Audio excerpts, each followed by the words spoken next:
Ma'am ನಾನು ಇನ್ನೂ ಏನು ಮಾತಾಡಕ್ ಶುರು ಮಾಡಿಲ್ಲ. Okay okay okay. ಹಾ, ಇವಾಗ ಶುರು ಆಗುತ್ತೆ. ಇವತ್ತು 11:15 ಕ್ಲಾಸ್ ಸ್ಟಾರ್ಟ್ ಆಗಿದೆ. ಸರಿ ಮೇಡಮ್, ಸರಿ, ಓಕೆ. ಓಕೆ.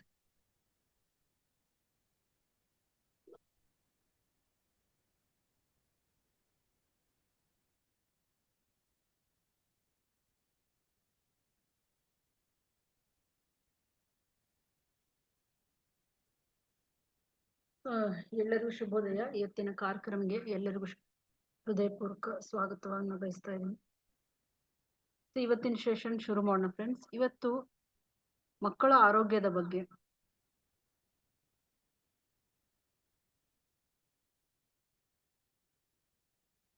ಸೊ ಮಕ್ಕಳ ಆರೋಗ್ಯ ಸಂಪೂರ್ಣ ಮಾರ್ಗದರ್ಶಿ ಫ್ರೆಂಡ್ಸ್. ಇವತ್ತು ಅಂದ್ರೆ ಇವತ್ತಿನ ಮಕ್ಕಳು, ಇಂದಿನ ಮಕ್ಕಳು ಅತ್ಯಂತ ಅನಾರೋಗ್ಯಕರವಾಗ್ತಾ ಇದ್ದಾರೆ. ಅನಾರೋಗ್ಯಕರ ಪೀಳಿಗೆ ಅಂತಾನೆ ಕರಿಬಹುದು.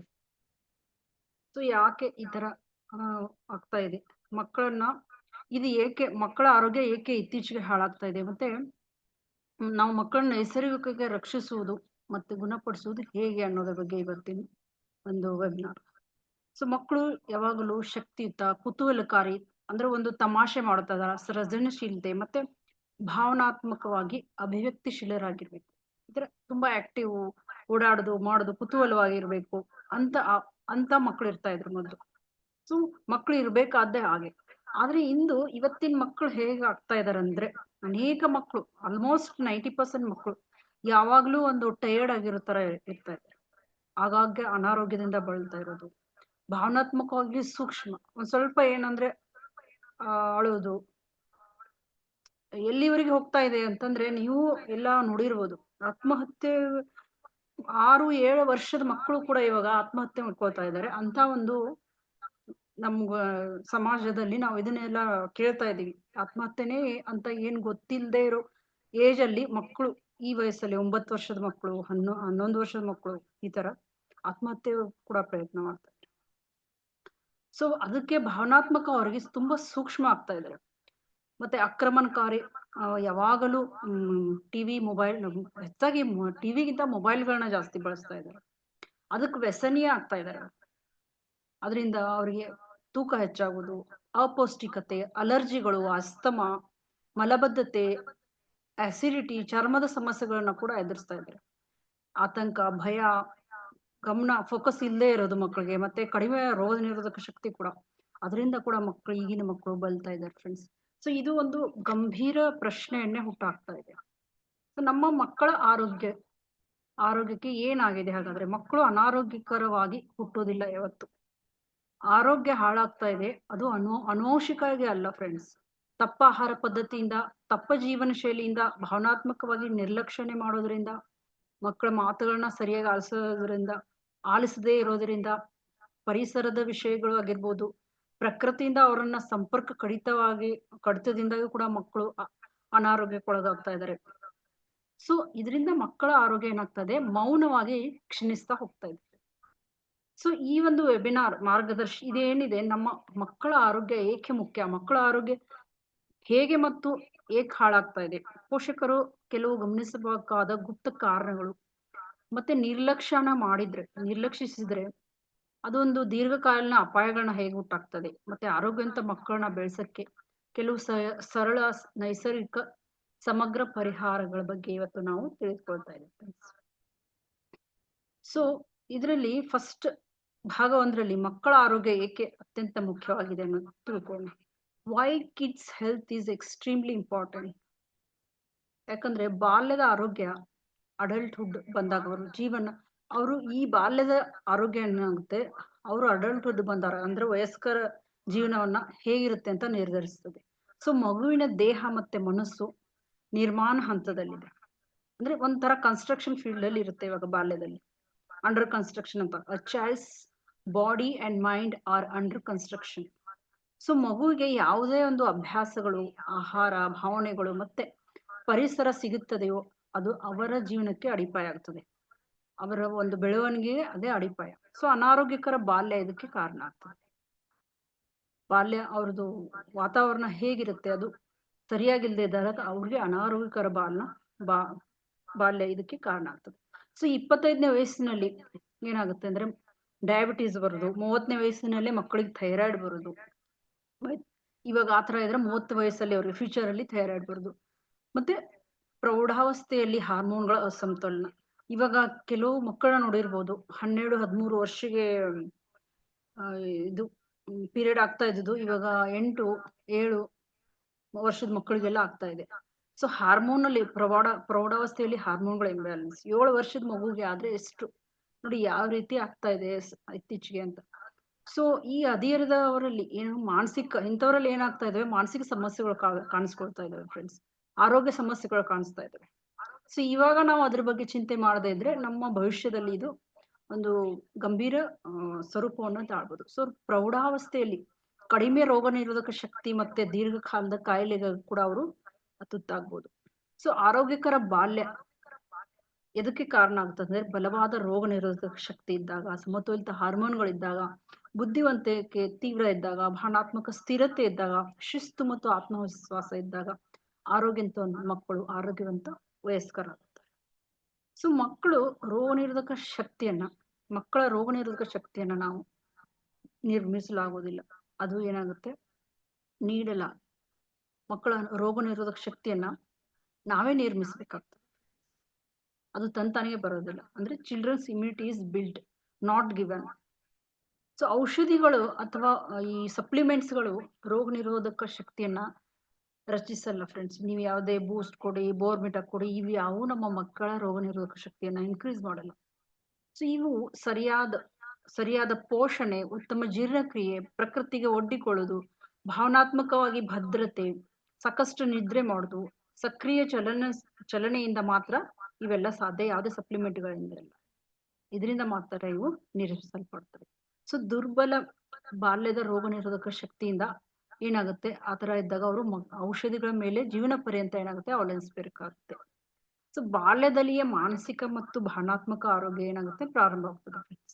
ಸೊ ಇವತ್ತಿನ ಮಕ್ಕಳು ಶೈಕ್ಷಣಿಕ ಒತ್ತಡ, ಹೋಲಿಕೆ, ಒಬ್ರಿಗೊಬ್ರಿಗೂ ಸ್ಕೂಲಲ್ಲಿ ಕಾಲೇಜಲ್ಲಿ ಹೋಲಿಕೆ ಮಾಡ್ಕೊಳ್ಳೋದು, ಅದು ಒಂದು ಮಾನಸಿಕ ಕಾಯಿಲೆನೆ. ಸೊ ವೈಫಲ್ಯದ ಭಯ, ಎಲ್ಲಿ ಫೇಲ್ ಆಗ್ತೀನೋ ಅನ್ನೋ ಭಯ, ಮತ್ತೆ ಭಾವನಾತ್ಮಕ ಅಭಿವ್ಯಕ್ತತೆ, ಅದ್ರದ್ದು ಕೊರತೆ, ಅತಿಯಾದ ನಿರೀಕ್ಷೆಗಳನ್ನ ಮಕ್ಕಳು ಇವಾಗಿನ ಎದುರಿಸ್ತಾ ಇದ್ದಾರೆ ಫ್ರೆಂಡ್ಸ್. ಅತಿಯಾದ ನಿರೀಕ್ಷೆಗಳು. ಸೊ ಗುಣಪಡಿಸಿದ ಕೆಲವೊಂದು ಬಾಲ್ಯದ ಭಾವನೆಗಳು ಯಾವ ರೀತಿ ಪ್ರಕಟ ಆಗ್ತವೆ ಅಂತಂದ್ರೆ ಅವರಲ್ಲಿ ಆತಂಕ, ಕೋಪ, ಖಿನ್ನತೆಯನ್ನ ಹುಟ್ಟಾಕ್ತವೆ. ಮತ್ತೆ ಅವರಿಗೆ ಸ್ವಾಭಿಮಾನ ಕಡಿಮೆ ಇರ್ತದೆ. ಆಮೇಲೆ ನಂತರದ ಜೀವನದಲ್ಲಿ ಅದಕ್ಕೊಂದು ವ್ಯಸನಿಯೇ ಆಗ್ಬಿಡ್ತಾರೆ. ಆರೋಗ್ಯವಂತ ಮಗು ದೈಹಿಕವಾಗಿ ಮಾತ್ರ ಸದೃಢವಾಗಿರಲ್ಲ, ಅದು ಭಾವನಾತ್ಮಕವಾಗಿ ಕೂಡ ಸುರಕ್ಷಿತವಾಗಿರ್ತದೆ. ಸೊ ಭಾವನಾತ್ಮಕವಾಗಿ ಸುರಕ್ಷಿತವಾಗಿರ್ಬೇಕು ಮಗು, ಆರೋಗ್ಯವಂತವಾಗಿ ಕೂಡ ಇರಬೇಕು. ಸೊ ಆರೋಗ್ಯವಂತ ಮಗು ದೈಹಿಕವಾಗಿ ಕೂಡ ಏನಾಗುತ್ತೆ, ದೈಹಿಕವಾಗಿ ಮಾತ್ರ ಸದೃಢ ಆಗಿರೋದಿಲ್ಲ, ಅದು ಭಾವನಾತ್ಮಕವಾಗಿ ಕೂಡ ಸುರಕ್ಷಿತವಾಗಿರ್ತದೆ ಫ್ರೆಂಡ್ಸ್. ಸೊ ಇದು ಭಾಗ 1 ಆಯ್ತು. ಭಾಗ 2ರಲ್ಲಿ ನಾವು ಏನ್ ತಿಳ್ಕೊಳ್ತಾ ಇದ್ದೀವಿ ಅಂತಂದ್ರೆ ಮಕ್ಕಳ ಆರೋಗ್ಯ ಹೇಗೆ ಹಾಳಾಗ್ತಾ ಇದೆ, ಅದಕ್ಕೆ ಮೂಲ ಕಾರಣ ಏನು ಅಂತಂದ್ರೆ ಫ್ರೆಂಡ್ಸ್, ಮಕ್ಕಳು ರ್ಯಾಂಡಮ್ಲಿ ಯಾದೃಚ್ಛಿಕವಾಗಿ ಅನಾರೋಗ್ಯಕ್ಕೆ ಒಳಗಾಗ್ತಾ ಇಲ್ಲ. ಮಕ್ಕಳ ಆರೋಗ್ಯ ಕುಸಿಯುತ್ತಿರೋದಕ್ಕೆ ಸ್ಪಷ್ಟ ಕಾರಣಗಳು ಏನ್ ಗೊತ್ತಾ? ಮೊದಲನೇದು ಆಹಾರ ಪದ್ಧತಿ ಫ್ರೆಂಡ್ಸ್. ಆಹಾರ ದೊಡ್ಡ ಒಂದು ಇದು ಅಂತ ಹೇಳ್ಬೋದು, ದ ಬಿಗ್ಗೆಸ್ಟ್ ಕಲ್ಪ್ರಿಟ್ ಅಂತಾನೆ ಹೇಳ್ಬೋದು. ಯಾಕಂದ್ರೆ ಮಕ್ಕಳು ಇವಾಗ ಹೊರಗಡೆ ಹೋದ್ರೆ ಸಾಕು ಜಂಕ್ ಫುಡ್ಗೆ ಅಡಿಕ್ಟ್ ಆಗಿರ್ತಾರೆ. ಜಂಕ್ ಮತ್ತೆ ಸಂಸ್ಕರಿಸಿದ ಆಹಾರ ಅತಿಯಾದ ಸೇವನೆ, ಏನೋ ಸುಮ್ನೆ ಯಾವಾಗೋ ಒಂದು ವಾರಕ್ಕೆ ಇಲ್ಲ, ಬಟ್ ದಿನಾಲೂ ತಿಂತಾ ಇದಾರೆ ಮಕ್ಕಳು ಇವಾಗ. ಸೊ ಇಂದಿನ ಮಕ್ಕಳು ಇವುಗಳನ್ನ ಸೇವಿಸ್ತಾ ಇದ್ರೆ ಏನಾಗುತ್ತೆ ಅವ್ರಿಗೆ? ಪ್ಯಾಕ್ ಮಾಡಿದ ತಿಂಡಿಗಳು, ಬಿಸ್ಕೆಟ್ಗಳು, ಚಿಪ್ಸು, ಚಾಕ್ಲೇಟ್ಗಳು, ತಕ್ಷಣ ಅದು ಇನ್ಸ್ಟಂಟ್ ನೂಡಲ್ಸು, ಬೇಕರಿ ಐಟಮ್ಸ್ಗಳು, ಸಕ್ಕರೆ ಪಾನೀಯಗಳು, ಹಿಡನ್ ಶುಗರ್ಸ್ ಎಲ್ಲಾದ್ರಲ್ಲಿ ಇರುತ್ತೆ. ಸಕ್ಕರೆ ಇರೋ ಜ್ಯೂಸ್ಗಳು, ಆಮೇಲೆ ಆರ್ಟಿಫಿಷಿಯಲ್ ಇದು ಜ್ಯೂಸ್ಗಳು, ಅವು ಜ್ಯೂಸ್ಗಳೇ ಅಲ್ಲ, ಅದು ಟೇಸ್ಟ್ ಅಷ್ಟೇ ಜ್ಯೂಸ್ಗಳದು, ಬಟ್ ಅವು ಆರ್ಟಿಫಿಷಿಯಲ್ ಜ್ಯೂಸ್ಗಳು. ಈ ಆಹಾರಗಳು ಏನ್ ಮಾಡ್ತವೆ, ನಮ್ಮ ಮಕ್ಕಳ ಕರುಳಿನ ಆರೋಗ್ಯಕ್ಕೆ ಹಾನಿ ಮಾಡ್ತವೆ, ರೋಗ ನಿರೋಧಕ ಶಕ್ತಿಯನ್ನ ಕಡಿಮೆ ಮಾಡ್ತವೆ, ಉರಿಯೂತನ ಹೆಚ್ಚಿಸ್ತದೆ, ಬೊಜ್ಜು ಅಥವಾ ಅಪೌಷ್ಟಿಕತೆಯನ್ನ ಉಂಟು ಮಾಡ್ತದೆ ಮಕ್ಕಳಿಗೆ. ಸೊ ವ್ಯಸನವನ್ನು ಕೂಡ ಸೃಷ್ಟಿಸ್ತದೆ. ಅದ್ರಲ್ಲಿರೋ ಆ ಟೇಸ್ಟ್ ಬಡ್ ಏನಿರುತ್ತಲ್ಲ, ಆ ಮಕ್ಕಳಿಗೆ ಅವಾಗ ಅದನ್ನು ತಿಂತಾನೆ ಇರ್ಬೇಕು ಅನ್ಸುತ್ತೆ. ಆ ತರ ಅದರಲ್ಲಿ ಒಂದು ಕೆಮಿಕಲ್ಸ್ ಹಾಕಿರ್ತಾರೆ. ಮಕ್ಕಳಿಗೆ ಅಷ್ಟು ಅಡಿಕ್ಟ್ ಆಗಿಬಿಟ್ಟಿರ್ತಾರೆ ಮಕ್ಕಳು. ಸೊ ಈ ದೀರ್ಘಕಾಲದ ಜೀವಿತಾವಧಿಯನ್ನ ಹೊಂದಿರೋ ಆಹಾರ ಅಂದ್ರೆ ಈಗ ಅದರಲ್ಲಿ ಕೆಲವೊಂದು ಕೆಮಿಕಲ್ಸ್ ಹಾಕಿರ್ತಾರ, food that has long shelf life. ಅವು ತುಂಬಾ ದಿನ ಬಾಳಿಕೆ ಬರಲಿ ಅಂತ ಹಾಕಿರ್ತಾರೆ. ಬಟ್ ಅವು ನಮ್ಮ ಸೆಲ್ಫ್ ಲೈಫ್ ನ ಕಡಿಮೆ ಮಾಡ್ತಾ ಇದ್ದಾವೆ. ಸೊ ಹೆಚ್ಚುವರಿ ಸಕ್ಕರೆ ಅಂದ್ರೆ ಮಕ್ಕಳಿಗೆ ಇದು ಮೌನ ವಿಷ ಇದ್ದಂಗೆ. ಸಕ್ಕರೆಯನ್ನ ಈ ಮೌನ ವಿಷ ಅಂದ್ರೆ ಇದು ಹಿಡನ್ ಶುಗರ್ಸ್ ಅಂತ ಹೇಳಿದ್ನಲ್ಲ, ಈ ಸಕ್ಕರೆಯನ್ನ ಕೆಲವು ಧಾನ್ಯಗಳಲ್ಲಿ ಹಾಕಿರ್ತಾರೆ, ಹಾಲಿನ ಪುಡಿಗಳಲ್ಲಿ ಸಕ್ಕರೆ, ಚಾಕ್ಲೇಟ್ಗಳಲ್ಲಿ ಸಕ್ಕರೆ, ಐಸ್ ಕ್ರೀಮ್ಗಳಲ್ಲಿ ಸಕ್ಕರೆ, ಕೇಕ್ಗಳಲ್ಲಿ, ಮತ್ತೆ ಈ ಕೋಲ್ಡ್ ಡ್ರಿಂಕ್ಸ್ ಗಳಲ್ಲಿ ಎಲ್ಲದರಲ್ಲಿ ಸೇರಿಸಲಾಗ್ತದೆ. ಸೊ ಅತಿಯಾದ ಸಕ್ಕರೆ ಕಾರಣಗಳೇನು? ಹೈಪರ್ ಆಕ್ಟಿವ್ ಆಗ್ತಾರೆ ಮಕ್ಕಳು. ಮನಸ್ಥಿತಿಯಲ್ಲಿ ಬದಲಾವಣೆಗಳಾಗ್ತವೆ. ಅವಳ ಗಮನ ಕಳಪೆ ಆಗುತ್ತೆ. ಸ್ಕೂಲಲ್ಲಿ ಗಮನ ಇರಲ್ಲ, ಫೋಕಸ್ ಸರಿಯಾಗಿರಲ್ಲ. ಅವರು ಸ್ಕೂಲಲ್ಲಿ ಒಂದು ಲೆಕ್ಚರ್ ನಡೀತಾ ಇದ್ರೆ ಗಮನ ಸರಿಯಾಗಿ ಕೊಡಲ್ಲ ಅವರು. ಸೊ ದುರ್ಬಲ ರೋಗ ನಿರೋಧಕ ಶಕ್ತಿ, ಈ ಹಲ್ಲಿನ ಸಮಸ್ಯೆಗಳು, ಆರಂಭಿಕ ಅರ್ಲಿ ಮಧುಮೇಹ ಕೂಡ ಬರ್ತಾ ಇದೆ ಮಕ್ಕಳಿಗೆ, ಟೈಪ್ 2 ಡಯಾಬಿಟಿಸ್. ಮತ್ತೆ ಸಕ್ಕರೆ ಯಾವುದು ಇದೇನೆ ಶಕ್ತಿ ಅಂತೂ ನಡೆಯಲ್ಲ. ಇದು ಇರೋ ಬರೋ ಪೋಷಣೆಯನ್ನ ಕೂಡ ಕದಿಯುತ್ತೆ ಮಕ್ಕಳಲ್ಲಿ. ಸೊ ಪ್ರೋಟೀನ್ ಮತ್ತೆ ಪೋಷಕಾಂಶಗಳ ಕೊರತೆ. ಎಷ್ಟಾಗಿ ಮಕ್ಕಳು ಹೊಟ್ಟೆ ತುಂಬಾ ತಿಂತಾರೆ, ಆದ್ರೆ ಪೌಷ್ಟಿಕತೆಯಿಂದ ಬಳಲ್ತಾ ಇರ್ತಾರೆ. ಹೊಟ್ಟೆನೂ ತುಂಬಿರುತ್ತೆ, ಅದು ಎಷ್ಟು ಏನ್ ಪೌಷ್ಟಿಕಾಂಶ ತಿಂತಾ ಇದಾರೆ ಅಂತ ಅವ್ರಿಗೆ ಗೊತ್ತಿರಲ್ಲ. ಸಾಮಾನ್ಯ ಇದರಿಂದ ಏನಾಗುತ್ತೆ ಕೊರತೆಗಳು? ಕಬ್ಬಿಣ, calcium, vitamin D, vitamin B12, iron, ಸತು ಎಲ್ಲ ಕಡಿಮೆ ಆಗುತ್ತೆ ಫ್ರೆಂಡ್ಸ್. ಸೊ ಅದ್ರ ಫಲಿತಾಂಶಗಳೇನು? ಕಳಪೆ ಬೆಳವಣಿಗೆ, ದುರ್ಬಲ ಮೂಳೆಗಳು, ಆಗಾಗ ಅನಾರೋಗ್ಯಕ್ಕೆ ಒಳಗಾಗೋದು, ಮತ್ತೆ ಜ್ಞಾಪಕ ಶಕ್ತಿ ಕಡಿಮೆ ಆಗೋದು, ಸ್ಮರಣೆ ಕೊರತೆ, ಕೂದಲು ಉದುರೋದು. 6, 7ನೇ ಕ್ಲಾಸ್ ಮಕ್ಕಳಲ್ಲೆಲ್ಲ ಇವಾಗ ನಾನು ನನ್ನ ಮಕ್ಕಳ ಸ್ಕೂಲಲ್ಲೇ ನೋಡಿ ಬಂದಿದೆ. ಎಲ್ಲ ಮಕ್ಕಳು ಕೂದಲೆಲ್ಲ ಬಿಳಿ 6, 7 ಕ್ಲಾಸಲ್ಲಿ. ಸೊ ಕೂದಲು ಉದುರಿಕೆ, ಚರ್ಮದ ಸಮಸ್ಯೆಗಳು ಕೂಡ ಈ ಪೌಷ್ಟಿಕಾಂಶದ ಕೊರತೆಯಿಂದ ಉಂಟಾಗ್ತದೆ ಫ್ರೆಂಡ್ಸ್. ಸೊ ಹಾನಿಗೊಳಗಾದ ಜೀರ್ಣಕ್ರಿಯೆ ಮತ್ತು ಈ ಕರುಳಿನ ಆರೋಗ್ಯ. ಮಗುವಿನ ರೋಗ ನಿರೋಧಕ ಶಕ್ತಿ ಕರುಳಿನಲ್ಲೇ ಇರ್ತದೆ ಫ್ರೆಂಡ್ಸ್. ಕರುಳು ಕಳಪೆಯಾಗಿದ್ದಾಗ ಆರೋಗ್ಯ ಏನಾಗುತ್ತೆ? ಮಲಬದ್ಧತೆ ಆಗುತ್ತೆ. ಅದರಿಂದ ಗ್ಯಾಸು, ಬ್ಲೋಟಿಂಗ್ ಇದನ್ನೆಲ್ಲ ಹೀರ್ಕೊಳ್ಳೋಕೆ. ಆಮೇಲೆ ಇದರಿಂದ ಏನಾಗುತ್ತೆ? ಆಹಾರದ ಅಲರ್ಜಿಗಳು, ಚರ್ಮದ ಸಮಸ್ಯೆಗಳು, ಮತ್ತೆ ಅವರು ಒಂದು ಬಿಹೇವಿಯರ್ ಅಲ್ಲಿ ಬದಲಾವಣೆಗಳು ಆಗ್ತವೆ. ಸೊ ಈ ಆಂಟಿಬಯೋಟಿಕ್ಸ್ ಮಕ್ಕಳಿಗೆ ಕೊಡ್ತಾರೆ ನೋಡಿ, ಪ್ರತಿಜೀವಕಗಳು. ಇದು ತುಂಬಾ ಅತಿಯಾಗಿ ಬಳಸಿದ್ರೆ ಆಹಾರ, ಜಂಕ್ ಆಹಾರ, ಕಡಿಮೆ ಫೈಬರು. ಕಾರಣಗಳೇನಂದ್ರೆ ಕಡಿಮೆ ಫೈಬರ್ ಕಡಿಮೆ ಇರುತ್ತೆ, ಆಂಟಿಬಯೋಟಿಕ್ಸ್ ಗಳನ್ನ ಜಾಸ್ತಿ ಯೂಸ್ ಮಾಡ್ತಾರೆ. ಬರೋ ಮಕ್ಕಳಲ್ಲಿ ಇರೋ ರೋಗ ನಿರೋಧಕ ಶಕ್ತಿಯನ್ನೆಲ್ಲ ಅದು ಸಾಯಿಸ್ಬಿಡುತ್ತೆ ಪ್ರತಿಜೀವಕ ಅಂದ್ರೆ ಆಂಟಿಬಯೋಟಿಕ್ಸ್. ಸೊ ಆಂಟಿಬಯೋಟಿಕ್ಸ್ ಮಕ್ಕಳಿಗೆ ಕೊಡ್ಲೇಬಾರ್ದು. ಸೊ ಕೃತಕ ಸುವಾಸನೆ ಮತ್ತು ಬಣ್ಣಗಳು ಆರೋಗ್ಯಕರ ಇವೆಲ್ಲ ಏನ್ ಕಾರಣ ಆಗ್ತವೆ? ಈ ಗಟ್ ಹೆಲ್ತ್ಗೆ ತುಂಬಾ ಅಫೆಕ್ಟ್ ಆಗ್ತವೆ ಇವೆಲ್ಲ. ಸೊ ಆರೋಗ್ಯಕರಗಳು ಇದ್ದಾಗ ಮಾತ್ರ ಆ ಮಗು ಆರೋಗ್ಯವಾಗಿರ್ತದೆ. ಮತ್ತೆ ಈಗ ಸ್ಕ್ರೀನ್ ಟೈಮಿನ ಮಕ್ಕಳು ಪರದೆ ಮೇಲೆ ಅತಿಯಾದ ಒತ್ತಡ ಇರುತ್ತೆ. ಮುಂದಿನ ಮಕ್ಕಳು ಸೂರ್ಯನ ಬೆಳಕಿಗಿಂತ ಹೆಚ್ಚಿನ ಸಮಯನ ಈ ಸ್ಕ್ರೀನ್ ಮೇಲೇನೆ ಕಳೀತಾರೆ, ಸ್ಕ್ರೀನ್ ನೋಡೋದ್ರಲ್ಲೇ ಕಳೀತಾರೆ. ಆ ಬೆಳಕಲ್ಲಿ ಇರ್ತಾರೆ, ಆದ್ರೆ ನಿಜವಾದ ಬೆಳಕಲ್ಲಿ ಅದು ಕಡಿಮೆ ಆಗಿದೆ ಇವಾಗ. ಸೊ ಪರದೆ ಮೇಲೆ ಅತಿಯಾದ ಒತ್ತಡ, ಇದರಿಂದ ಏನಂತೆ? ನಿದ್ದೆ ಕಡಿಮೆ ಆಗುತ್ತೆ, ಅವ್ರದ್ದು ದೈಹಿಕ ಚಟುವಟಿಕೆ ಕಡಿಮೆ ಆಗ್ತದೆ, ಬೊಜ್ಜು ಹೆಚ್ಚಾಗ್ತದೆ, ಕಿರಿಕಿರಿ ಮಾಡ್ತಾರೆ ಮಕ್ಕಳು ಆ ಮೊಬೈಲ್ ಕೊಡದೇ ಇದ್ದಾಗ. ಆ ಒಂದು ಕಿರಿಕಿರಿ ಎಲ್ಲಾದ್ರ ಮೇಲೆ ಅಫೆಕ್ಟ್ ಆಗುತ್ತೆ ಫ್ರೆಂಡ್ಸ್. ಮೊಬೈಲ್ ಕೊಡದಿರೋ ಕಿರಿಕಿರಿ ಬೇರೆ ಎಲ್ಲದ್ರ ಮೇಲೆ ಅಫೆಕ್ಟ್ ಆಗ್ತದೆ. ಸೊ ಭಾವನಾತ್ಮಕ ಮರಗೊಟ್ಟುವಿಕೆ, ಆಮೇಲೆ ಈಗ ಮೆದುಳನ್ನ ಕೂಡ ಅತಿಯಾಗಿ ಉತ್ತೇಜಿಸ್ತವೆ. ಮತ್ತೆ ಇವು ನರಮಂಡಲವನ್ನ ಒಂದು ಬಳಲುವಂತೆ ಮಾಡ್ತವೆ. ಸೊ ದೈಹಿಕ ಚಟುವಟಿಕೆಯ ಕೊರತೆ ಮಕ್ಕಳಲ್ಲಿ ಹಿಂದೆ ಮಕ್ಕಳು ಏನ್ ಮಾಡ್ತಾ ಇದ್ರು? ತುಂಬಾ ಹೊರಗಡೆ ಎಲ್ಲ ಆಟ ಆಡೋದು, ಎಷ್ಟು ಆಟ ಆಡೋದಕ್ಕೆ ಬಡಿಸ್ಕೊಳ್ಳೋದೆಲ್ಲ ಮಾಡ್ತಾ ಇದ್ರು ಮಕ್ಕಳು. ಅಷ್ಟು ಆಟ ಆಡೋದು, ಜಿಗಿಯೋದು, ಹಾರೋದು, ಹತ್ತೋದು, ಇಳಿಯೋದು, ಇದು ಅವರ ಪೂರ್ಣ ದೇಹದ ಚಲನೆ ಆಗ್ತಾ ಇತ್ತು ಅವರಲ್ಲಿ. ಫುಲ್ ಬಾಡಿ ಏನಾಗ್ತಾ ಇತ್ತು? ಬೆಳವಣಿಗೆ ಆಗ್ತಾ ಇತ್ತು, ಬಾಡಿ ಮೂವ್ಮೆಂಟ್ ಎಲ್ಲ ಚೆನ್ನಾಗ್ ಆಗ್ತಾ ಇತ್ತು. ಆದ್ರೆ ಇಂದಿನ ಮಕ್ಕಳು ಗಂಟೆಗಟ್ಲೆ ಕೂತ್ಕೊಳ್ಳೋದು, ಒಂಚೂರು ಬೆವರು ಬರ್ಸಲ್ಲ. ದೈಹಿಕ ಆಟವನ್ನ ಅವರೆಲ್ಲ ಇವಾಗಂತೂ ತುಂಬಾ ಮಕ್ಕಳು ತಪ್ಪಿಸ್ಕೊಳ್ತಾ ಇದ್ದಾರೆ. ಮತ್ತೆ ಚಲನೆ ಕೊರತೆಯಿಂದ ಈ ಮೂವ್ಮೆಂಟ್ ಇಲ್ಲದೆ ಇರೋಕೆ ಏನಾಗುತ್ತೆ? ಅವ್ರ ಮಸಲ್ಸ್ ದುರ್ಬಲ ಶುರು ಆಗ್ತವೆ ಫ್ರೆಂಡ್ಸ್. ಬೊಜ್ಜು ಕಡಿಮೆ ಆಗುತ್ತವೆ, ಸ್ಟೆಮಿನಾ ಲೋ ಆಗ್ತದೆ, ಮತ್ತೆ ಭಾವನಾತ್ಮಕ ಚಡಪಡಿಕೆ ಕೂಡ ಕಾರಣ ಆಗ್ತದೆ. ಸೊ ನಿದ್ರೆ, ಇದು ಸ್ಲೀಪ್ ಡಿಪ್ರವೇಶನ್ ಇದೆಯಲ್ಲ, ನಿದ್ರೆ ಕೊರತೆ ಮಕ್ಕಳಿಗೆ. ನಿದ್ರೆ ಒಂದು ಗುಣಪಡಿಸೋ ಸಮಯ ಅದು. Sleep is healing time for children. So ರಾತ್ರಿ ಈಗ ಸ್ಕ್ರೀನ್ ಟೈಮ್ ಅಲ್ಲಿ ಅವರ ದಿನಚರಿ ಅನಿಯಮಿತವಾಗಿರ್ತದೆ. ಆಮೇಲೆ ಎಜುಕೇಶನ್ ಇದೆಲ್ಲ ಇವಾಗ ಮೊಬೈಲಲ್ಲೇ ಬರುತ್ತೆ, ಅದನ್ನೇ ಮೊಬೈಲಲ್ಲಿ ನೋಡ್ಕೋತ ಕೂತ್ಕೋತಾರೆ.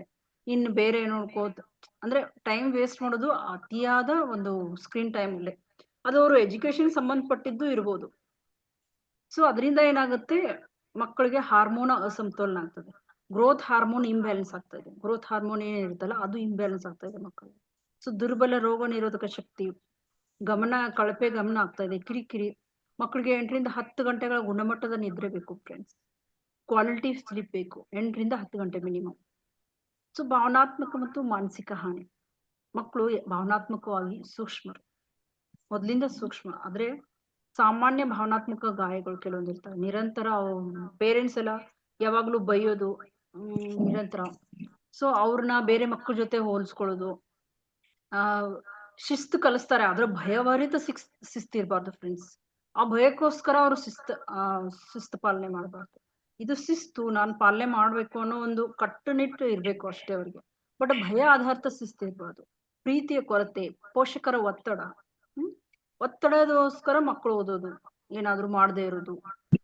ಅವಾಗ ಅವರು ಒಂದು ಒರಿಜಿನಾಲಿಟಿನೇ ಅವರು ವ್ಯಕ್ತಪಡಿಸೋದನ್ನ ಹೆದರ್ಕೊಂಡು ವ್ಯಕ್ತಪಡಿಸಲ್ಲ ಮಕ್ಕಳು.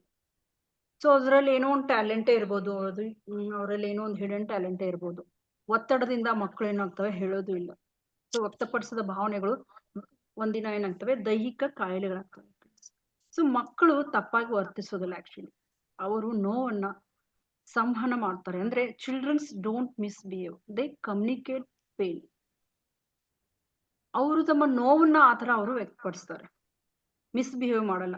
ಬಟ್ ಅದು ಪೇರೆಂಟ್ಸ್ ಆಗಿ ಪೇರೆಂಟ್ಸ್ಗಳು, ಪೋಷಕರು ಅದನ್ನ ಅರ್ಥ ಮಾಡ್ಕೋಬೇಕು.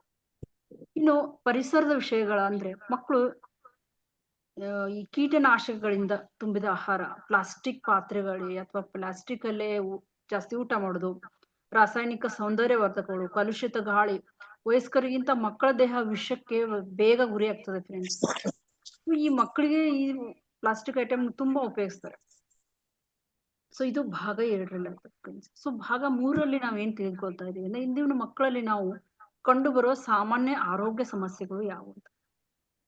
ಮೊದಲೇದು ಕಡಿಮೆ ರೋಗ ನಿರೋಧಕ ಶಕ್ತಿ ಮತ್ತು ಆಗಾಗ ಸೋಂಕುಗಳು ಫ್ರೆಂಡ್ಸ್. ಪ್ರತಿ ತಿಂಗಳು ಮಕ್ಕಳಿಗೆ ಆಗಾಗ ತಿಂಗಳು ಒಂದ್ಸರಿ ಶೀತ, ಕೆಮ್ಮು, ಜ್ವರ, ಮತ್ತೆ ಈ ಪ್ರತಿಜೀವಿಗಳ ಮೇಲೆ ಅವಲಂಬನೆ, ಆಂಟಿಬಯೋಟಿಕ್ಸ್ ಅದ್ರ ಮೇಲೆ ಅವಲಂಬನೆ. ಜೀರ್ಣಕಾರಿ ಸಮಸ್ಯೆಗಳಾದ ಮಲಬದ್ಧತೆ ಇರ್ಬೋದು, ಅಸಿಡಿಟಿ, ಮತ್ತೆ ಈ ಫುಡ್ ಇಂಟಾಲರೆನ್ಸ್, ಆಹಾರ ಅಸಹಿಷ್ಣುತೆ ಅಂತ ಹೇಳ್ತೀವಿ ಇದನ್ನ. ಸೊ ಬೊಜ್ಜು ಅಥವಾ ಕಡಿಮೆ ತೂಕ, ಮಕ್ಕಳಲ್ಲಿ ಅತಿಯಾದ ಬೊಜ್ಜು ಇರುತ್ತೆ, ಇಲ್ಲದ ತೂಕ ಕಡಿಮೆ ಇರುತ್ತೆ. ಸೊ ತಪ್ಪಾದ ಆಹಾರ ಪದ್ಧತಿ, ಭಾವನಾತ್ಮಕ ಆಹಾರ, ಮತ್ತು ಚರ್ಮದ ಸಮಸ್ಯೆಗಳಾದ ಎಕ್ಸಿಮಾ, ದದ್ದುಗಳು, ಅಲರ್ಜಿಗಳು ಮಕ್ಕಳಿಗೆ.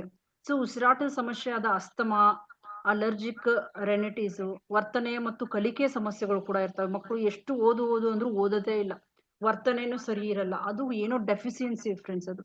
ಆದ್ರೆ ಪೇರೆಂಟ್ಸ್ ಏನ್ ಮಾಡ್ತಾರೆ, ಓದ್ತಾ ಇಲ್ಲ, ಇದ್ ಮಾಡ್ತಾ ಇಲ್ಲ ಅಂತ ಮಕ್ಕಳನ್ನ ಹೊಡೆಯೋದಿಲ್ಲ ಮಾಡ್ತಾರೆ. ಅದೆಲ್ಲ ಒಳ್ಳೇದಲ್ಲ ಫ್ರೆಂಡ್ಸ್. ಅದು ಒಳ್ಳೆ ವರ್ತನೆ ಕೂಡ ಅಲ್ಲ. ಕಳಪೆ ಏಕಾಗ್ರತೆ, ಅವ್ರಿಗೆ ಏಕಾಗ್ರತೆನೇ ಕಳಪೆ ಇರುತ್ತೆ, ಅವ್ರ ಸಮಸ್ಯೆ ಅಲ್ಲ ಅದು.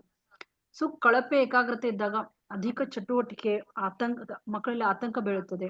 ಚಟುವಟಿಕೆ ಏನ್ ಮಾಡ್ಬೇಕು ಅದು ಮಾಡಲ್ಲ, ಬೇರೆ ಏನೋ ಮಾಡ್ತಾ ಇರ್ತಾರೆ ಮಕ್ಕಳು.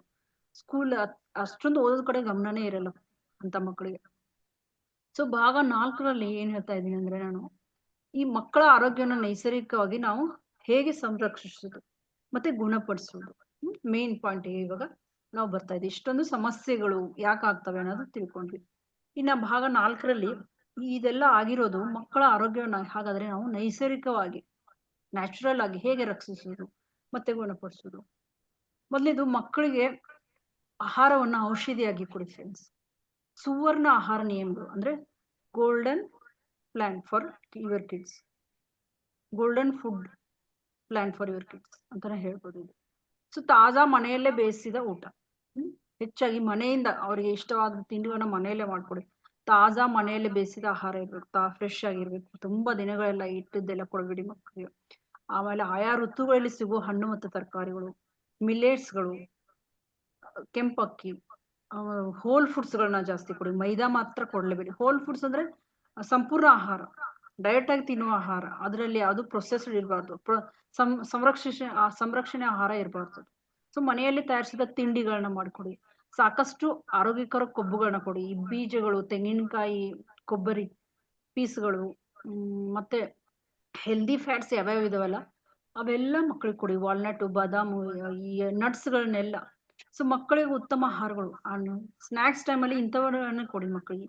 ಒಂದಿನ 2 ದಿನ ಇದು ಮಾಡ್ತಾರೆ, ಆಮೇಲೆ ಅಡಿಕ್ಷನ್ ಆಗ್ಬಿಡ್ತಾರೆ ಅವಕ್ಕೆ. ಸೊ ಮಕ್ಕಳಿಗೆ ಹಣ್ಣುಗಳು, ಬಾಳೆಹಣ್ಣು, ಪಪ್ಪಾಯಿ, ತರಕಾರಿಗಳಲ್ಲಿ ಕ್ಯಾರೆಟ್, ಬೀಟ್ರೂಟ್, ಸೊಪ್ಪುಗಳನ್ನ ಚೆನ್ನಾಗಿ ಕೊಡಿ. ಬೀಜಗಳು, ಎಲ್ಲ ಬೀಜಗಳು ಚಿಕ್ಕ ಮಕ್ಕಳಿಗೆ ಪೌಡರ್ ಮಾಡಿ ಕೂಡ ಕೊಡ್ಬೋದು, ಅಥವಾ ಎಲ್ಲಾನು ಮಿಕ್ಸ್ ಮಾಡಿ ಲಡ್ಡು ಕೂಡ ಮಾಡ್ಕೊಡ್ಬೋದು. ಇದು ತುಂಬಾ ಒಳ್ಳೆ ಇದು. ಆಮೇಲೆ ತುಪ್ಪ, ತೆಂಗಿನಕಾಯಿ, ಇವೆಲ್ಲ ಏನ್ ಹೇಳಿ ಹೆಲ್ದಿ ಫ್ಯಾಟ್ಸ್ ಅಂತ ಕರಿತೀವಿ ಇದಕ್ಕೆ. ಇವೆಲ್ಲ ಸೊ ಅವರು ಹೊರಗಡೆ ತಿನ್ನೋ ಆ ಆಯಿಲ್, ಈ ಆಯಿಲ್, ಇದರಲ್ಲೆಲ್ಲ ಇವು ಬ್ಯಾಡ್ ಫ್ಯಾಟ್ಸ್, ಇವೆಲ್ಲ ಹೆಲ್ದಿ ಫ್ಯಾಟ್ಸ್. ಸೊ ಮೊಸರು, ಮಜ್ಜಿಗೆ ಇವುಗಳನ್ನೆಲ್ಲ ಕೊಡಿ ಫ್ಯಾಟ್ಸ್ ಅಲ್ಲಿ. ಸೊ ಮಕ್ಕಳಿಗೆ ಕರುಳನ್ನು ಗುಣಪಡಿಸುವ ಆಹಾರಗಳಾದ ಬೆಳಿಗ್ಗೆ ಬೆಚ್ಚಗೆ ನೀರು, ಒಣ ದ್ರಾಕ್ಷಿ ಮತ್ತೆ ಖರ್ಜೂರ ಕೊಡಿ. ಮತ್ತೆ ಪ್ರೋಬಯೋಟಿಕ್ ಆಹಾರಗಳಾದ ನಾರಿನಾಂಶ ಇರೋ ಹೆಚ್ಚಾಗಿ ಆಹಾರಗಳು. ಅನಗತ್ಯ ಆಂಟಿಬಯೋಟಿಕ್ಸ್ಗಳನ್ನ ದಯವಿಟ್ಟು ತಪ್ಪಿಸಿ ಫ್ರೆಂಡ್ಸ್. ಇದು ನಮ್ಮ ಗಟ್ಟಲ್ಲಿರೋ ಗುಡ್ ಬ್ಯಾಕ್ಟೀರಿಯನ್ನೆಲ್ಲ ಸಾಯಿಸ್ಬಿಡುತ್ತೆ. ಅವಾಗ ಮಕ್ಕಳಿಗೆ ರೋಗ ನಿರೋಧಕ ಶಕ್ತಿಯನ್ನ ಹೆಚ್ಚು ಮಾಡ್ತದೆ. ಸೊ ನೀವು ಮಕ್ಕಳ ಇಮ್ಯುನಿಟಿನೇ ಚೆನ್ನಾಗಿ ಮಾಡಿದಾಗ ನಿಮ್ಗೆ ಆಂಟಿಬಯೋಟಿಕ್ಸ್ ಕೊಡೋ ಅವಶ್ಯಕತೆನೇ ಇರಲ್ಲ.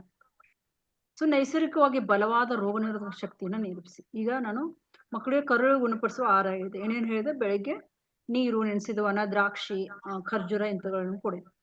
ಪ್ರೋಬಯೋಟಿಕ್ ಆಹಾರಗಳಾದ ನಾರಿನಾಂಶ ಹೆಚ್ಚಾಗಿರೋ ಆಹಾರಗಳು, ಇವುಗಳನ್ನೆಲ್ಲ ಕೊಡಿ ಕರುಳಿಗೆ ಗುಣಪಡಿಸಿದೆ. ಸೊ ನೈಸರ್ಗಿಕವಾಗಿ ಬಲವಾದ ರೋಗ ನಿರೋಧಕ ಶಕ್ತಿಯನ್ನ ನಿರ್ಮಿಸಿ. ಅಂದ್ರೆ ಸೂರ್ಯನ ಬೆಳಕಿಗೆ ಮಕ್ಕಳನ್ನ, ಸ್ವಲ್ಪ ಬಿಸಿಲಲ್ಲಿ ಮಕ್ಕಳನ್ನ, ಚರ್ಮ ಬಿಸಿಲಲ್ಲಿ ಇರ್ಬೇಕು ಮಕ್ಕಳದು.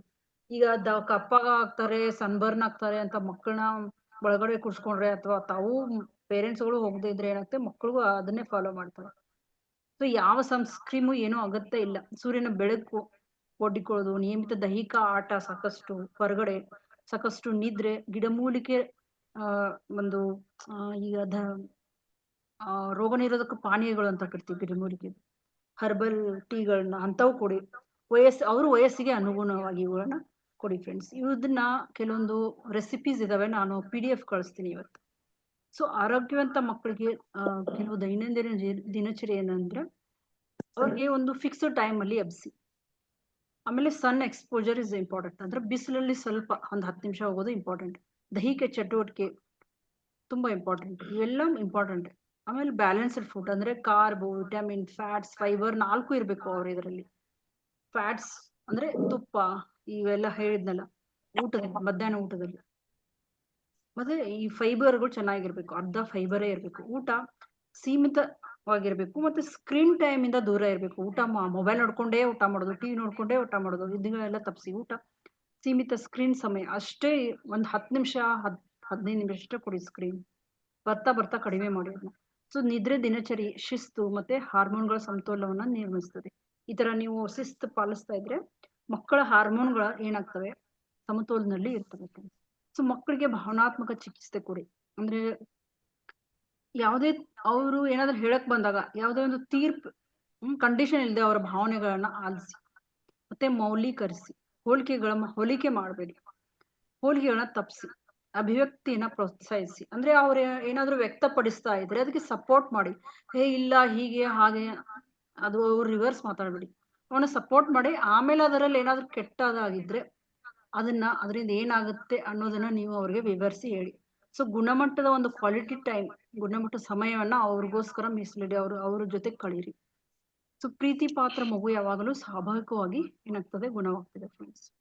ಸೊ ಪರದೆಗಳನ್ನ ಮಿತಿಗೊಳಿಸಿ, ಸ್ಕ್ರೀನ್ ಟೈಮ್ ಅನ್ನ ಮಿತಿಗೊಳಿಸಿ, ಮತ್ತೆ ಪ್ರಕೃತಿಯ ಜೊತೆಗೆ ಹೆಚ್ಚಿಸಿ.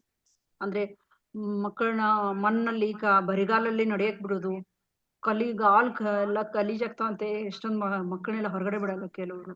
ಆಮೇಲೆ ಗಾರ್ಡನಿಂಗ್ ಮಾಡೋದು, ಗಿಡಗಳನ್ನ ಹಚ್ಚಕ್ ಹೇಳೋದು, ನಿಮ್ ಜೊತೆ ಎಲ್ಲಾ ಕೆಲ್ಸಗಳಲ್ಲಿ ಇನ್ವಾಲ್ವ್ ಮಾಡ್ಕೋದು, ಆಟಗಳನ್ನ ಆಡೋದು, ಪ್ರಾಣಿಗಳು ಮತ್ತೆ ಸಸ್ಯಗಳಿಗೆ ಒಡ್ಡಿಕೊಳ್ಳೋದು, ಇವೆಲ್ಲ ಏನ್ ಹೇಳಿ, ಪ್ರಕೃತಿನ ಹೇಗೆ ಪ್ರೀತಿಸೋದು ಅನ್ನೋದ ಮಗುವನ್ನ ಕಲಿಸೋದು. ಪ್ರಕೃತಿ ಮಕ್ಕಳನ್ನ ಮೌನವಾಗಿ ಗುಣಪಡಿಸ್ತದೆ ಅಂತ ಹೇಳ್ತಾರೆ. ಸೊ ಅಂದ್ರೆ ಹೊರಗಡೆ, ಅಟ್ಲೀಸ್ಟ್ ನಿಮ್ ಮನೆ ಹತ್ರ ಏನೂ ಇಲ್ಲ ಹಾಗ ಅಂತ ಅಂದ್ರೆ ನೀವು ಹೊರಗಡೆ ಯಾವತ್ತಾದ್ರೂ ವಾರಕ್ಕೊಂದ್ಸರಿ ಆದ್ರೂ ಅವ್ರನ್ನ ಕರ್ಕೊಂಡು ಹೋಗಿ. ಸೊ ಇನ್ನು ಆಧ್ಯಾತ್ಮಿಕ ಮತ್ತು ಮಾನಸಿಕ ಯೋಗಕ್ಷೇಮಕ್ಕೆ ಮಕ್ಕಳಿಗೆ ಏನ್ ಹೇಳ್ಕೊಡ್ಬೇಕು ಅಂದ್ರೆ, ಸರಳ ಅಭ್ಯಾಸಗಳು, ಕೃತಜ್ಞತೆ, ಆಳವಾದ ಉಸಿರಾಟ. ನೀವು ಕೂಡ ಈಗ ಮಕ್ಕಳಲ್ಲಿ ಕೃತಜ್ಞತೆಯನ್ನ ಬೆಳೆಸ್ಬೇಕು. ಅವರು ಮುಂದೆ ಕೂಡ ಅದು ತುಂಬಾ ಅವ್ರಿಗೆ ಹೆಲ್ಪ್ ಆಗುತ್ತೆ ಫ್ರೆಂಡ್ಸ್.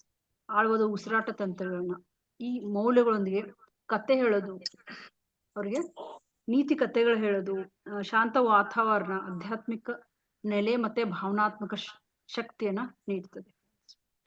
ಸೊ ಮಕ್ಕಳ ಆರೋಗ್ಯದಲ್ಲಿ ಪೋಷಕರ ಪಾತ್ರ ಏನು ಅಂತಂದ್ರೆ, ಪೋಷಕರು ಮೊದಲು ವೈದ್ಯರು, ಮಕ್ಕಳಿಗೆ ಪೋಷಕರೇ ಮೊದಲು ವೈದ್ಯರು. ಸೊ ಮಕ್ಕಳು ನಾವು ಪೇರೆಂಟ್ಸ್ ಏನ್ ಮಾಡ್ತಾರೆ ಅದನ್ನೇ ಅವರು ಕಾಪಿ ಮಾಡ್ತಾರೆ, ನಕಲಿ ಮಾಡ್ತಾರೆ. ಸೊ ತಿನ್ನೋಗಳ ಅಭ್ಯಾಸಗಳು, ನೀವೇ ಟಿವಿ ನೋಡ್ಕೊಂಡು ತಿಂತಾ ಇದ್ರೆ ಅವರು ಅದನ್ನೇ ಮಾಡ್ತಾರೆ. ಸೊ ಭಾವನಾತ್ಮಕ ಪ್ರತಿಕ್ರಿಯೆಗಳು, ಜೀವನ ಶೈಲಿಯ ಆಯ್ಕೆಗಳು, ನಿಮ್ಮ ಮಗುವನ್ನ ಗುಣಪಡಿಸಕ್ಕೆ ಮೊದಲು ನಿಮ್ಮನ್ನ ಗುಣಪಡಿಸಿಕೊಳ್ಳಿ.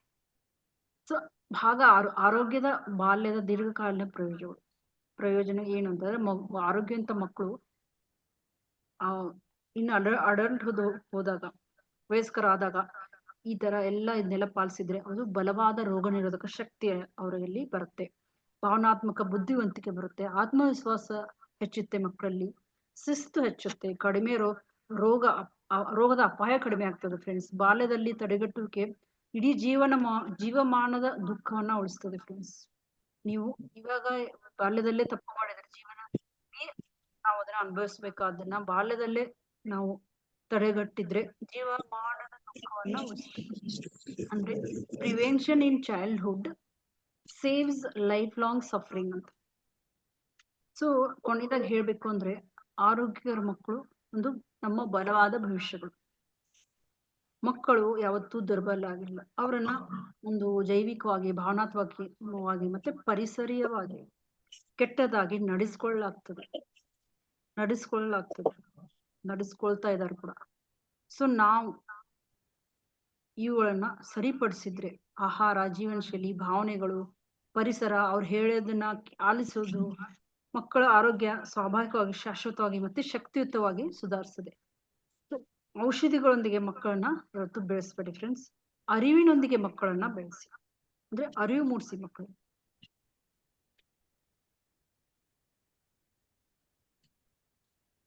ಸೊ ಇಷ್ಟು ಮಕ್ಕಳ ಆರೋಗ್ಯದ ಬಗ್ಗೆ. ಯಾರಿಗಾದ್ರೂ ಏನಾದ್ರು ಕೇಳಬೇಕೋ ಅಂತ ಇದ್ರೆ ಕೇಳಿ.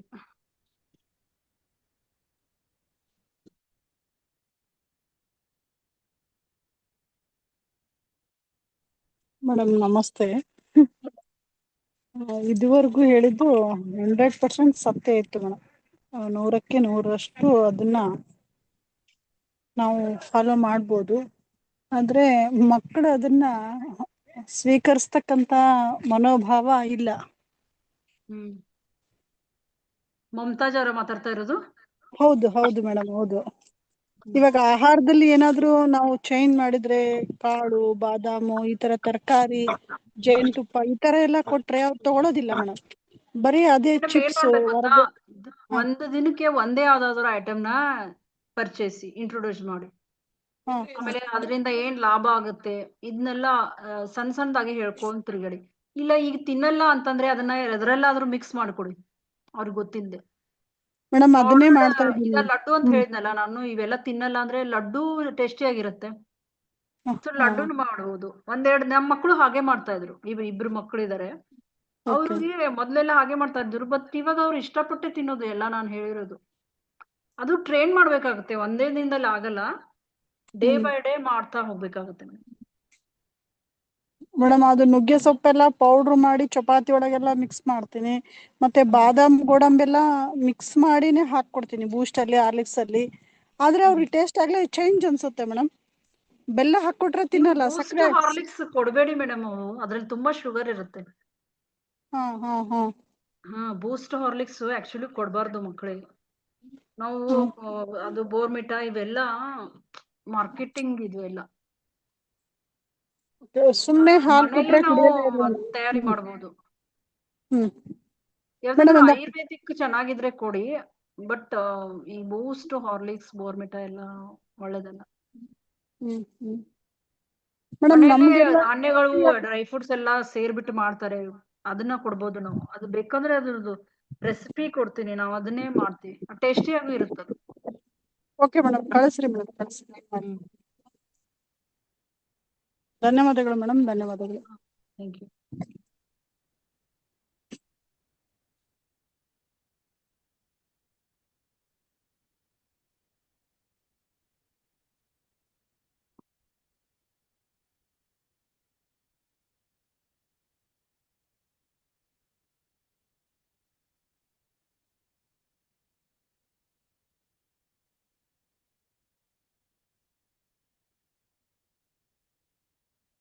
ಓಕೆ ಫ್ರೆಂಡ್ಸ್, ಹೇಗಿತ್ತು ಇವತ್ತಿನ ಕ್ಲಾಸು?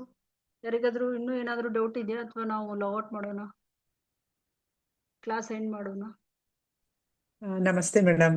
ಅನ್ಮ್ಯೂಟ್ ನೀವೇ ಅನ್ಮ್ಯೂಟ್ ಮಾಡ್ಕೊಳ್ಳಿ. ನಮಸ್ತೆ ಮೇಡಮ್. ಮೇಡಮ್ ಹೇಳಿ. ಚೆನ್ನಾಯ್ತು ಮೇಡಮ್. ಒಂದ್ ಸ್ವಲ್ಪ ಹೊತ್ತು ಇದಾಗ್ಬಿಟ್ಟಿತ್ತಲ್ವಾ? ಹಾ, ಮ್ಯೂಟ್ ಒಂದ್ ಸ್ವಲ್ಪ ಸೌಂಡ್ ಬಂದಿಲ್ಲ ಅನ್ಸತ್ತ ಅವಾಗ. ಅಲ್ಲ ಸ್ಟಾರ್ಟಿಂಗ್ ಅಲ್ಲ, ಈಗ ಎಂಡ್ ಅಲ್ಲಿ ಬಂತು ತಾನೆ ಫುಲ್ ಎಲ್ಲ. ಫುಲ್ ನಿಮ್ದೇನ್ ಪ್ರಾಬ್ಲಮ್ ಇರ್ಲಿಲ್ಲ ಮೇಡಮ್, ನನಗೆ ಇದಾಗಿತ್ತು ಅಷ್ಟೇ. ನಿಮ್ದೆಲ್ಲ ಸೌಂಡ್ ಚೆನ್ನಾಗಿ ಬಂತು. ನೋಡಿದೆ ಮ್ಯೂಟ್. ಹಾ, ಇಲ್ಲ ಚೆನ್ನಾಗ್ ಬಂತು ಮೇಡಮ್. ನೀವೆಲ್ಲ ಇದು ರಜಾನ ಇವತ್ತು? ಎಕ್ಸಾಮ್ ಇಲ್ದೇ ಇದ್ದಾಗ ರಜಾ ಮೇಡಮ್, ಇದ್ದಾಗ ನಾನು ಜಾಯಿನ್ ಆಯ್ತೀನಿ. ಚೆನ್ನಾಗಿದೆ ಮೇಡಮ್. ರಿಯಲಿ ನಾವುಗಳು ಮಾಡಿದ ತಪ್ಪು ಮಕ್ಳಿಗೆ ಆಗ್ಬಾರ್ದು ಅಂದ್ರೆ ನೀವ್ ಹೇಳಿದ್ ಇವೆಲ್ಲಾನು ಪಾಯಿಂಟ್ಸ್ ಗಳನ್ನ ಫಾಲೋ ಮಾಡಿದ್ರೆ ತುಂಬಾ ಚೆನ್ನಾಗ್ ಆಗುತ್ತೆ. ನೀವ್ ಹೇಳ್ದಂಗೆ ಒಂದೇ ದಿವ್ಸಕ್ಕೆ ಆಗಲ್ಲ, ಕ್ರಮೇಣ ಮಕ್ಕಳಿಗೆ ಪರಿಚಯ ಮಾಡ್ಕೊಡ್ಬೇಕು. ಈಗ ಆ ಫುಡ್ ತಿಂದು ಏನೇನ್ ಕಾಯಿಲೆ ಬರ್ತಿದೆ ಅನ್ನೋದನ್ನ ಅಕೇಶನ್ ಇದು ಉದಾಹರಣೆ ಟಿವಿನಲ್ಲಿ ಬಂದಾಗ ನ್ಯೂಟ್ರಿಷನ್ ಕ್ಲಾಸೇ ಕೊಡ್ತಾ ಇದ್ದಾರೆ ನಮ್ಮ ಮಕ್ಕಳ ಸ್ಕೂಲಲ್ಲಿ. ನ್ಯೂಟ್ರಿಷನ್ ಬರ್ತಾರೆ ಇದ್ರದ್ದೆಲ್ಲ ಹೇಳಕ್ಕೆ. ಅವಾಗ ಮಕ್ಕಳು ಅವಾಗಿಂದ ಏನ್ ಮಾಡ್ತಾ ಇದಾರೆ, ಎಲ್ಲ ತಿಂತಾ ಇದಾರೆ. ಮೊದ್ಲೆಲ್ಲ ಮಾಡ್ತಾ ಇದ್ರು. ಅವರು ಒಂದು ಡ್ರಾಮಾ ಮುಖಾಂತರ ಎಲ್ಲ ಅವ್ರಿಗೆ ಏನೇನಾಗುತ್ತೆ ಅನ್ನೋದನ್ನ ಕಲ್ಸ್ಕೊಟ್ಟಾಗ ಇವಾಗ ಎಲ್ಲ ಅವರು ಅಲರ್ಟ್ ಆಗಿದ್ದಾರೆ. ಆತರ ಏನು ಮಾಡಲ್ಲ ಇವಾಗ. ಅದನ್ನ ನಾವು ಮಾಡ್ಬೇಕು ಮೇಡಮ್. ಚೀನಾದಲ್ಲಿ ಹಂಗೆ ಅಂತೆ ಮೇಡಮ್, ಡ್ರಗ್ಸ್ ಅಡಿಕ್ಟ್, ಸ್ಮೋಕು, ಡ್ರಿಂಕ್ಸಿಗೆ ಅಡಿಕ್ಟ್ ಆದವ್ರಿಗೆ ಏನು ಬೇರೆ ಇದಿಲ್ವಂತೆ. ಅದರಿಂದ ಏನೇನ್ ಎಫೆಕ್ಟ್ ಆಗುತ್ತೆ ಅನ್ನೋದನ್ನ ತೋರ್ಸ್ಕೊಂಡ್ ಬರ್ತಾರಂತೆ. ICU ನಲ್ಲಿ ಅಡ್ಮಿಟ್ ಆಗಿರೋರು, ಅವ್ರ ಮನೆಯಲ್ಲಿ ಅವ್ರ ಸತ್ತು ಹೆಂಡತಿ ಮಕ್ಳು ಅಳ್ತಾ ಇರೋದು, ಇದನ್ನೆಲ್ಲ ಒಂದ್ ರೌಂಡ್ ತೋರ್ಸ್ಕೊ ಬರ್ತಾರಂತೆ. ಅವಾಗ ಅಕೇಶನ್ ಅಲ್ಲಿ ಅವರೇ ಅವಾಗ ಹೌದು. ಹಾಗೆ ಮಕ್ಳಿಗೂ ಹಿಂಗಾಗುತ್ತೆ, ಹಿಂಗ್ ತಿಂದ್ರೆ ಹಿಂಗ್ ನೋಡು, ಇದಕ್ಕೆ ಅವ್ರಿಗೆ ಹಿಂಗ್ ಕಾಯಿಲೆ ಬಂದಿದೆ ನಾವು ಸಮಯ ಸಂದರ್ಭ ಉದಾಹರಣೆ ಮಾಡಿದ್ರೆ ಸ್ವಲ್ಪ ಎಫೆಕ್ಟ್ ಆಗ್ಬಹುದು ಅಂತ ನನ್ನ ಅನಿಸಿಕೆ ಮೇಡಮ್. ಚೆನ್ನಾಯ್ತು ಮೇಡಮ್. ತುಂಬಾ ನಂಬರ್ 1 ಮೇಡಮ್ ಅವರೇ ನಮ್ಮ ಇದ್ರಲ್ಲಿ. ಅವ್ರನ್ನ ಫಾಲೋ ಮಾಡ್ತೀವಿ ಕೆಲವೊಂದು. ನಮ್ದು ಕೂಡ ಅವ್ರು ಫಾಲೋ ಮಾಡ್ತಾರೆ ಏನ್ ಮಾಡ್ಬೇಕಾದ್ದು. ನಾವ್ ಮಾಡಲ್ಲ, ಆದ್ರೆ ಅವ್ರು ಮಾಡ್ತಾರೆ. ಮೆಡಿಟೇಷನ್ ಒಳ್ಳೇದು ಮೇಡಮ್. ಒಳ್ಳೆ ಮಕ್ಕಳನ್ನ ಇದ್ ಮಾಡಿದೀರಿ ಮೇಡಮ್, ಟ್ರೈನ್ ಅಪ್ ಚೆನ್ನಾಗ್ ಮಾಡಿದೀರಾ. ಅವರು ಮಾಡ್ತಾ ಇದ್ರು ಮೊದ್ಲು. ಇವಾಗ ಸ್ವಲ್ಪ ಅವರು ಚೆನ್ನಾಗಿ ಇದಾಗಿದ್ದಾರೆ. ಅದೇನೆ ಮೇಡಮ್. ಸಮಯ ತಗೊಂತು, ಆದ್ರೆ ಫುಲ್ ನಮ್ ಬೇರೆಯವ್ರು ಹೇಳ್ತಾರೆ ಈಗ ಅವರು. ಚೆನ್ನಾಯ್ತು ಮೇಡಮ್. ವಿಷಯಗಳು ತುಂಬಾ ಚೆನ್ನಾಗಿ ಸೆಲೆಕ್ಟ್ ಮಾಡ್ಕೊಂಡಿದ್ದೀರಾ. Thank you. Thank you madam. Thank you. Okay, ಎಲ್ಲರಿಗೂ ಧನ್ಯವಾದಗಳು. ಇವಾಗ ಸೆಷನ್ ಎಂಡ್ ಮಾಡೋಣ. Thank you Vani madam. Thank you everyone. Madam ನಾಳೆ 11 ಗಂಟೆಗ ಮೇಡಮ್? 11 ಗಂಟೆ 15 ನಿಮಿಷಕ್ಕ ನಾನು ಟೈಮಿಂಗ್ ಕಳಿಸ್ತೀನಿ. 2 ಅವರ್ಸ್ ಮೊದಲೇ ಕಳಿಸ್ತೀನಿ. Okay madam. ಓಕೆ, ಸರಿ. Thank you. Thank you.